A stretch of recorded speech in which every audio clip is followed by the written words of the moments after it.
Welcome back to the channel student. आज मैं आपके सामने कोई वीडियो लेके नहीं आई हूँ।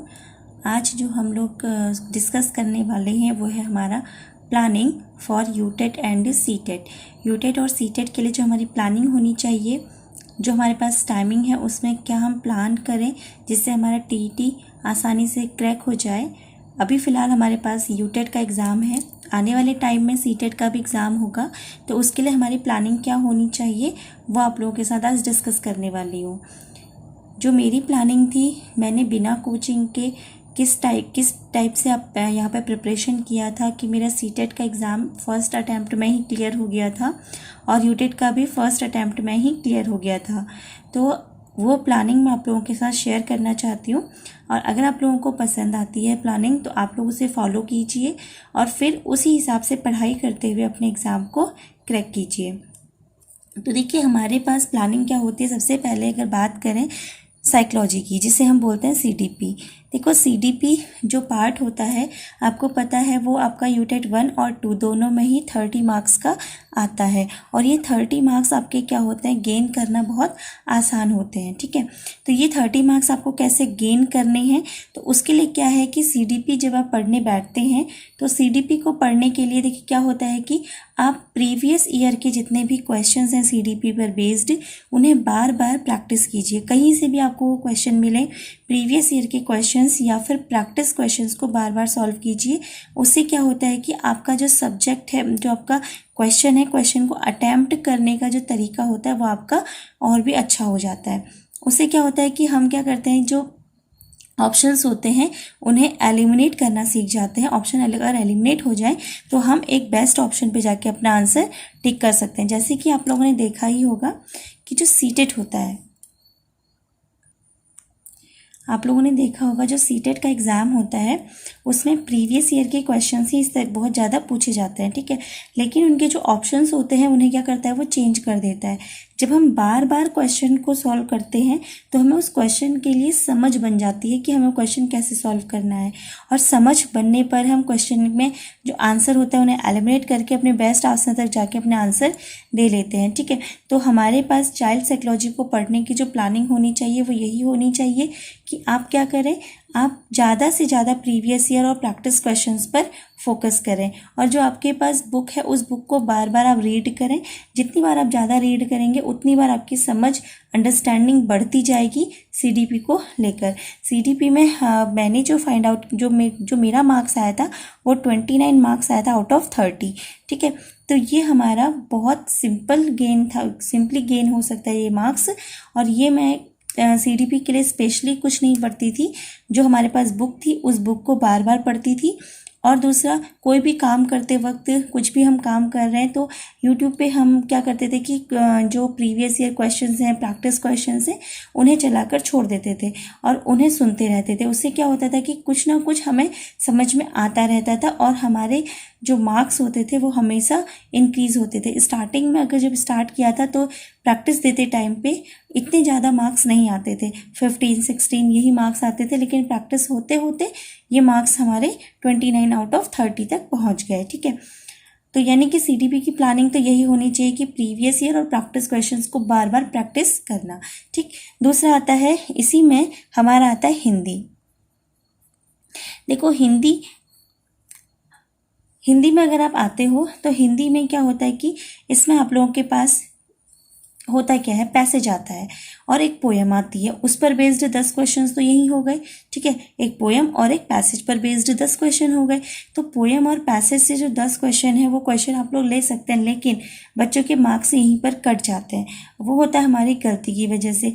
हमें बार बार क्वेश्चन को पढ़ने की आदत नहीं होती है।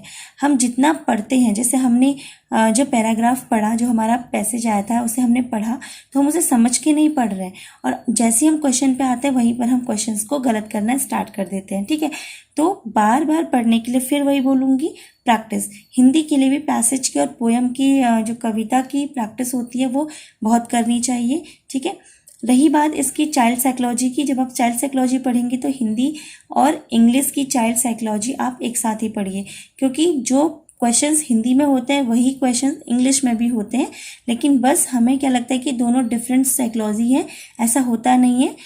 जो हिंदी की साइकोलॉजी और जो इंग्लिश की साइकोलॉजी है वो दोनों ही सेम है। उसके लिए आप अपनी बुक से जो भी आपको मटेरियल मिलता है आप उसे पढ़ते रहें, ठीक है। फिर आते हैं हम लोग अपने अगले में। तो CDP हो गया, हिंदी हो गया और इंग्लिश हो गया। आपके पास बचता क्या है आप देखिए, अब आपके पास यहाँ से बचते हैं, अगर यूटेट 1 की प्रिपरेशन कर रहे हैं तो आप लोगों के पास अब EVS वाला पोर्शन आता है, ठीक है। जो ये EVS वाला पोर्शन है, यहाँ पे इंग्लिश तक हम जा चुके हैं देखो, और ये आप लोगों का अभी जो हो चुका है ये 90 मार्क्स का हो चुका है, ठीक है। अब आता है EVS का पोर्शन। EVS के पोर्शन में क्या होता है देखो, आप लोगों के पास अगर बच्चों 3rd, 4th और 5th की बुक है,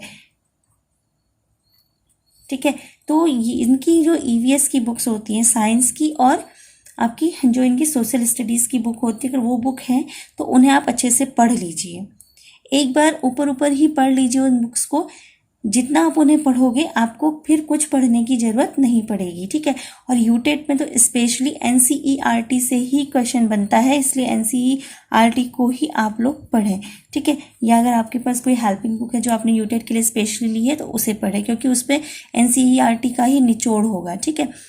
मैंने जो यूटेट 1 था या सीटेट 1 था उसके लिए कोई बुक नहीं परचेज की थी, कोई बुक की परचेज करने की आवश्यकता ही नहीं हुई, ठीक है, क्योंकि इतना EVS में नॉर्मल हो जाता है कि आप लोगों को इतनी नॉलेज होती है। लेकिन फिर भी अगर आप लोगों को लगता है कि उसके लिए हमें पढ़ना चाहिए तो पढ़ना तो चाहिए ही हमें, ठीक है। अच्छे मार्क्स गेन करने के लिए तो पढ़ना ही चाहिए। तो उसके लिए आप 3rd, 4th एंड 5th की NCERT की बुक पढ़ लें, या फिर अपने पास जो भी हेल्पिंग बुक है उस हेल्पिंग बुक को पढ़ लें, ठीक है। मैंने जो किया था, मैंने 3rd, 4th एंड 5th के लिए जो हमारा प्ले स्टोर था उससे NCERT डाउनलोड की थी और उन्हें मैं पढ़ती थी चैप्टर वाइज पढ़ते ले जाती थी। जो हमें आता था वो चीज़ रिवीजन हो गया और फिर कोई आगे पढ़ने की ज़रूरत पड़ी नहीं, ठीक है। अब आते हैं हम लोग अपने अगले में। यहाँ पे ये पूरा EVS आपका 60 मार्क्स का होता है, ताकि आपका पूरा 90 + 60 150 मार्क्स बन जाता है, ठीक है। और आपको जनरल कैंडिडेट अगर है तो 60% मार्क्स आपको चाहिए, यानी कि 90 मार्क्स में आप पास होते हैं, ठीक है। 90 मार्क्स में आप क्वालिफाई होते हैं, लेकिन आगे आप लोगों को और भी अच्छे मार्क्स लेके आने चाहिए, एटलीस्ट 100+ मार्क्स आपके होने ही चाहिए, ठीक है। अब आता है हमारे यहाँ पे मैथ्स का पोर्शन। ये पोर्शन सबके लिए होता है, ये सबके लिए आता है, लेकिन जो बच्चे मैथ्स बैकग्राउंड के नहीं होते उनके लिए थोड़ा सा टफ पड़ जाता है, ठीक है। जो यहाँ पे जो टफ पड़ता है आपका ये मैथ्स बैकग्राउंड, इसमें दिक्कत क्या होती है देखो, जो आपका यूटेट 1 है, यूटेट 1 में तो ये 60 मार्क्स जहाँ पे आपके हैं, इसी में EVS के साथ में ही मैथ्स पूछ लिया जाता है, ठीक है। और मैथ्स के जो टॉपिक दिए हैं वो यहाँ पे आपसे पूछे जाते हैं, ठीक। उसके लिए भी आप लोग 3rd, 4th, 5th की बुक परचेस करें या फिर NCERT डाउनलोड करके पढ़ें, उसी से बेस्ड क्वेश्चन आते हैं।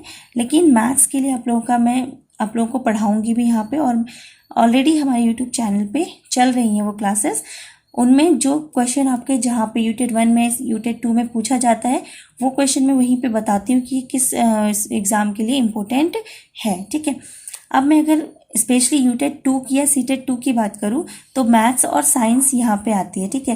देखो काफ़ी सारे बच्चे क्या करते हैं कि हमें लगता है कि हमें साइंस बहुत अच्छे से आती है, मैथ्स बहुत अच्छे से आती है, प्रैक्टिस नहीं करते क्योंकि बैकग्राउंड उनका साइंस का या मैथ्स का ही होता है। मेरे साथ भी यही प्रॉब्लम हो रही थी। जब मैं साइंस के क्वेश्चन करने बैठती थी तो मुझे लगता था कि ये भी हो सकता है, ये भी हो सकता है, सारे ही ऑप्शन सही लगते थे। तो वहाँ पर मुझे थोड़ा सा एलिमिनेट करने में, क्योंकि मेरा क्वेश्चन सॉल्व करने का तरीका ही एलिमिनेशन है, जब मैं ऑप्शंस एलिमिनेट करती हूँ तो मुझे राइट ऑप्शन तक पहुँचने में आसानी होती है।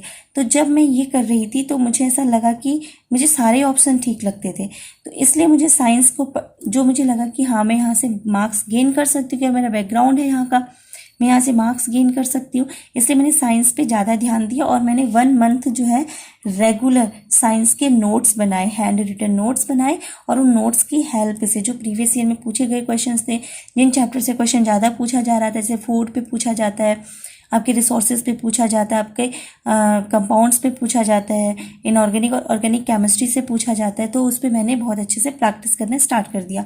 1 मंथ मेरी प्रैक्टिस होने के बाद मैं फिर साइंस में मुझे यहाँ पे कोई दिक्कत नहीं आई, ठीक है। फिर क्वेश्चंस बनने लग गए। मैथ की बात करें तो मैथ्स थोड़ा सा देखो, ये कॉम्पिटिटिव मैथ्स आता है, 6th, 7th, 8th का मैथ्स होता है, ये कॉम्पिटिटिव मैथ्स होता है। इसके लिए आपको क्या करना है देखो, जैसे जितना टाइम है उसके अकॉर्डिंग एक एक मार्क्स, एक एक नंबर गिनो। देखो आपको पता है कि 5 नंबर आपके क्या आने, पेडागोगी के आने हैं, ठीक है। कहीं 10 भी पूछ लेता है, सीटेट में 10 भी पूछ लेता है, यूटेट में भी 10 पूछ लेता है। रहे 20 नंबर, वो 20 नंबर जो होते हैं वो आप लोगों के कैसे किस किस चैप्टर से, जैसे प्रॉफिट एंड लॉस से एक क्वेश्चन आना है, प्रॉफिट लॉस डिस्काउंट से, परसेंटेज से एक क्वेश्चन आना है, टाइम एंड वर्क से एक क्वेश्चन आना है। जिस टाइप के क्वेश्चन वो प्रीवियस ईयर में पूछ रहा होता है उसी टाइप के क्वेश्चन वो नेक्स्ट ईयर में भी पूछता है। नंबर सिस्टम से आने हैं, तो हमें पता चल जाता है कि कहाँ से क्वेश्चन बनने वाला है। उन्हीं क्वेश्चन पे 5 से 5 क्वेश्चन, 6 क्वेश्चन, 10 क्वेश्चन, 20 क्वेश्चन आप लोग डेली अगर एक जैसे क्वेश्चंस बनाओगे तो आपको जब एग्जाम में वैसा ही क्वेश्चन मिलेगा तो आप आसानी से सॉल्व कर लोगे। ठीक है, हमें लगता है कि देखो सीटेट और यूटेट में क्या होता है कि नेगेटिव मार्किंग नहीं होती है, लेकिन आप लोग अच्छे से जानते हो कि आपके पास क्वेश्चन होते हैं 150 और टाइमिंग होता है 120 मिनट। ठीक है, कितने सारे क्वेश्चंस तो ऐसे होते हैं कि बच्चे उन क्वेश्चंस को पढ़ भी नहीं पाते हैं। देखने में तो लग रहा है कि 150 क्वेश्चन 120 मिनट्स और हम तो तुक्का मार देंगे क्योंकि नेगेटिव मार्किंग तो है ही नहीं। लेकिन खुद सोचिए, अगर नेगेटिव मार्किंग नहीं है, तुक्का मार दिया, सारे तुक्के में चले जाएंगे तो फिर सही क्या होगा आपका? फिर आप 90 मार्क्स भी कैसे लेके आएंगे? तो जितना हम कर रहे हैं एटलीस्ट वो सॉलिड होना चाहिए कि हमारे 90+ मार्क्स तो आ ही जाएंगे। तो यहाँ पर क्या करना है, जैसे मान लो मैंने जब मैथ्स पढ़ी तो मेरे एक क्वेश्चन हमेशा आता है मीन मीडियन मोड का। ठीक है, मीन मीडियन मोड, बहुलक, माध्य, माध्यिका से क्वेश्चन हमेशा पूछा जाता है यूटेट 2 में। ठीक, अब अगर मुझे वो नहीं समझ में आ रहा, अगर मैंने वो चैप्टर छोड़ा है, मैं उसे नहीं पढ़ रही हूँ, तो मैं एग्जाम में जब उसका क्वेश्चन दिखेगा तो उसे भी नहीं बनाऊंगी। उस पर टाइम वेस्ट करने की जरूरत नहीं है क्योंकि मैं पहले से ही छोड़ के चली हूँ उसे। ठीक है, हाँ, अगर तुम्हें पता है कि मीन मीडियन मोड से क्वेश्चन आता है तो उसके किस किस टाइप के क्वेश्चन पूछे जा सकते हैं और आज तक पूछे गए हैं, उन क्वेश्चंस को क्या कर लो, आप प्रैक्टिस कर लो और जब एग्जाम में आता है तो उसे वहाँ पे सॉल्व करके आंसर दे दो। ठीक है, तो ये हमारी स्ट्रेटेजी होती है। जो बुक आपके पास है उस बुक को आप बार बार पढ़िए। मैथ्स के लिए आप लोगों को यहाँ पे मिलेगा मटेरियल, आप हमारे यूट्यूब चैनल को ज्वाइन कर सकते हैं, लाइक शेयर एंड सब्सक्राइब कर सकते हैं। यहाँ पे डेली आप लोगों को उन्हीं टॉपिक्स को कराया जाएगा जिन टॉपिक्स पर आपके एग्जाम में क्वेश्चन आना है मैथ्स में। ठीक है, उन्हीं टॉपिक्स को यहाँ पे करवाया जाएगा और प्रीवियस ईयर क्वेश्चन पेपर को भी सॉल्व करवाया जाएगा और फिर प्रैक्टिस करवाई जाएगी। ठीक है, तो आप लोगों से फिर से एक बार बोलना चाहूँगी कि जो भी आप लोग पढ़ रहे हैं वो सॉलिड पढ़ें, जितना आप लोग पढ़ें उसे समझते हुए पढ़ें। सीडीपी, हिंदी और इंग्लिश, ये 90 मार्क्स ऐसे होते हैं जो आप लोगों को बहुत आसानी से सीटेट को क्रैक करवा सकते हैं। तो यहाँ पे कुछ नहीं करना है, बस क्वेश्चन को समझो, उसमें अपनी अंडरस्टैंडिंग अच्छी बनाओ ताकि आप ऑप्शन को समझ पाओ कि इस क्वेश्चन का आंसर ये हो सकता है। ठीक है, क्योंकि यहाँ पर हो सकता है कि कंडीशन बहुत ज़्यादा होती है। ठीक, 4 से 5 क्वेश्चन आते हैं जो कि आपके साइंटिस्ट की फॉर्मूले से पूछा जाता है कि ये किसने रूल दिया था, त्रिआयामी सिद्धांत किसने दिया था, बहुकारक सिद्धांत किसने दिया था, बहुबुद्धि सिद्धांत किसने दिया था। ऐसे क्वेश्चंस 3 से 4 आएंगे जिसमें आप लोगों को स्पेशली पूछा जाएगा कि ये साइकोलॉजिस्ट कौन था, ये किसने दिया है रूल, तो वो आपसे पूछा जा सकता है। तो आप जब पढ़ोगे उस समय बीच बीच में वो चीज़ आपको जरूर मिलेगी, तो आप उसे अंडरलाइन कर लीजिए, इंपॉर्टेंट है तो पता चल ही जाता है। और जब हम प्रैक्टिस करेंगे तो उस समय पर भी तो उन क्वेश्चंस पे हम लोग आएंगे, तो उन क्वेश्चंस पे आएंगे तो हमें पता चल जाएगी कौन सी थ्योरी किसने दी है। ठीक है, ये स्ट्रेटेजी अपना करके, क्योंकि मैं क्या करती थी कि मैं कुछ भी काम करती रहती थी तो फिर मैं यूट्यूब पे जैसे साइकोलॉजी चला दिया, सीडीपी की कोई भी प्रीवियस ईयर क्वेश्चंस देख लिए, प्रैक्टिस क्वेश्चंस सुन लिए, खाना बनाते हुए सुन लिए, तो उससे क्या होता था कि थोड़ा बहुत तो समझ में आता था कि हाँ ऐसे कोई इस टाइप के क्वेश्चंस को हम ऐसे हैंडल कर सकते हैं। तो उससे बहुत हेल्प मिला और फर्स्ट अटैम्प्ट में ही यूटेट और सीटेट दोनों ही एग्ज़ाम क्लियर हो गए। और उस समय पे मेरा जो टाइम चल रहा था वो प्रेगनेंसी का भी टाइम चल रहा था, लेकिन उसके बावजूद भी मेरा एग्ज़ाम क्लियर हो गया। तो आप लोग होपफुली कि आप लोगों का इस बार यूटेट एग्ज़ाम आसानी से क्लियर हो जाएगा। ये स्ट्रेटेजी आप लोग फॉलो कीजिए। जिस सब्जेक्ट में आपकी कमांड अच्छी है उस सब्जेक्ट को ये मत सोचिए इसे छोड़ दें हम, वो हमारा फेवरेट सब्जेक्ट है, हमें बहुत आता है, कम से कम उसे आधा घंटा डेली टाइम दीजिए, क्योंकि वो आपका क्या है, स्कोरिंग सब्जेक्ट है, आपका स्कोर देने वाला सब्जेक्ट है। तो वहाँ तो आप लोग मार्क्स लूज कर ही नहीं सकते, वहाँ तो मार्क्स जाना ही नहीं चाहिए। अगर इंग्लिश आपका स्कोरिंग है तो आपका इंग्लिश में मार्क्स जाना ही नहीं चाहिए, किसी भी हालत में नहीं। ठीक है, तो इस तरीके से आप पढ़ेंगे तो आप लोगों का आसानी से यूटेट क्लियर हो जाएगा और मैं आशा करती हूँ कि आप लोगों का इस बार टीईटी एग्ज़ाम क्लियर हो जाएगा। धन्यवाद स्टूडेंट। अगर आप लोगों को स्ट्रेटेजी समझ में आई है और आप लोग मेरे से जुड़ना चाहते हैं तो प्लीज़ मेरे यूट्यूब चैनल को लाइक शेयर एंड सब्सक्राइब जरूर कीजिए। Thank you.